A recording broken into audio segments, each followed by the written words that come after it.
ওই মিডিয়ার প্রতি আমার ক্ষুব্ধতার জায়গাটা কোথায় সেটা আমি একটু পরে বলছি। এবং সেখানে হচ্ছে আমাদেরকে কেরিয়ার সেটেল করে দেওয়ার কথা হয় যে দেখো এখানে যে প্রত্যেকটা মানুষ মারা যাচ্ছে সবগুলোর দায়ভার কিন্তু তোমাদেরকে নিতে হবে, সবগুলোর দায়ভার।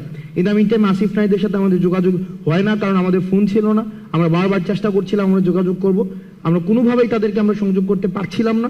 তো আমাদেরকে বারবার বলা হচ্ছে যে বিদেশে, এবং আমাদেরকে বলা হচ্ছে যে দেখো তোমরা যদি একটা সেটেলমেন্টে আসো, তোমাদের যে কেরিয়ার ওই কেরিয়ার হচ্ছে আমরা সেটেল করে দেবো, তোমাদের বিদেশে বলো দেশে বলো যাই বলো না কেন। এবং ওনারা আমাদেরকে বলছিলেন এই ভদ্রলোকের কেরিয়ার অলরেডি সেটেলড, কিন্তু আমরা কোনোভাবেই নেগোসিয়েশনে যেতে যাচ্ছিলাম না এবং আমরা কোনোভাবেই বসতে যাচ্ছিলাম না।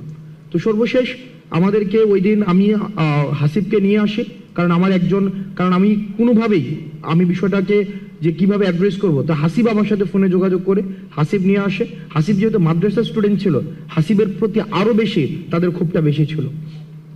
দেন সর্বশেষ স্টোরি শর্ট করি, সেটা হচ্ছে যে সর্বশেষ আবার ডিজিএফ এর একদম পুরা যে টিমটা, ওই টিমটা ওখানে আসেন। ওই দিন হচ্ছে যেদিন আমরা পদ্মাতে যাই। তারপর আমাদের কথা হচ্ছে আমরা সেখানে যাব, কিন্তু মিটিং করব না, আমাদের যে দাবিগুলো আমরা সেই দাবিগুলো দিয়ে আসবো।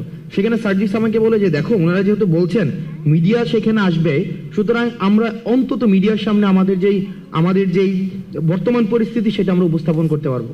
ওনারা যদি মেরে ফেলবে কিন্তু আমরা ওখানে উল্টা স্ট্যান্ড নিব।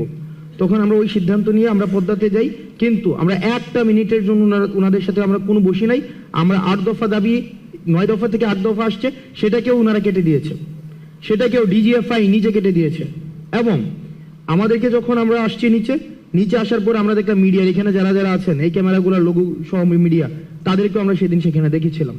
এবং আমরা সেখানে আমাদের সাথে যা হয়েছিল আমরা স্পষ্টভাবে সেই ঘটনাগুলাই বলেছিলাম।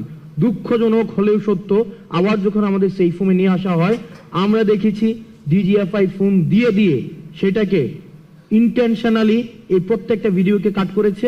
এবং আমরা দেখেছি যে না এই হেডলাইন যাবে না, আপনারা এই হেডলাইন দেন, ভিডিওর এই অংশ যাবে না, আপনারা ওই অংশ দেন। এবং নগ্নভাবে দেখেছি তৎকালীন মিডিয়ারা তারা যে প্রেসক্রিপশন দিয়েছে ওই প্রেসক্রিপশন অনুযায়ী হচ্ছে ভিডিও প্রচার করেছে, ওই প্রেসক্রিপশন অনুযায়ী হচ্ছে বক্তব্য প্রচার করেছে। আমরা স্পষ্টভাবে বলেছিলাম র ভিডিও এখন আমার কাছে আছে, যেটা কোনো সংলাপ নয়, এবং আমরা কোনো শাটডাউন কর্মসূচি প্রত্যাহার করব না। কোন শহীদের রক্তের সাথে মারিয়ে এসে আমরা কোনো সংলাপ করতে পারি না। কোনো বক্তব্য সেদিন আমাদের প্রচার করা হয় নাই। এখানে সবগুলা মিডিয়া যারা যারা আছেন সবগুলা মিডিয়া সেদিন পর্দার সামনে ছিলেন। এখানে সবগুলা মিডিয়া সেদিন পর্দার সামনে ছিলেন, সবগুলা মিডিয়া। হয়তো আপনারা ছিলেন না, কিন্তু আপনাদের হাউজের অন্যরা হয়তো বিট করতে এসেছিলেন, সবাই ছিলেন। কিন্তু সেদিন কিন্তু আমাদের বক্তব্য প্রচার করা হয় নাই, আমাদেরকে ন্যাশনালি ভিলেন বানানোর এখানে অপচেষ্টা করা হয়েছে।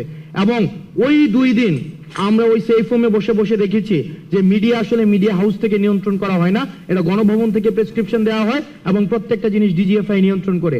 এবং 2 মিনিটের নোটিশে হেডলাইনগুলো পরিবর্তন করে দেওয়া হয়। যদি কোনো হেডলাইন পছন্দ না হয় ওই মিডিয়াকে ফোন দেওয়া হয় যে এই হেডলাইনটা এমন হবে না, ওই হেডলাইনটা এমন হবে, সাথে সাথে দেখেছি সেটাকে চেঞ্জ করতে।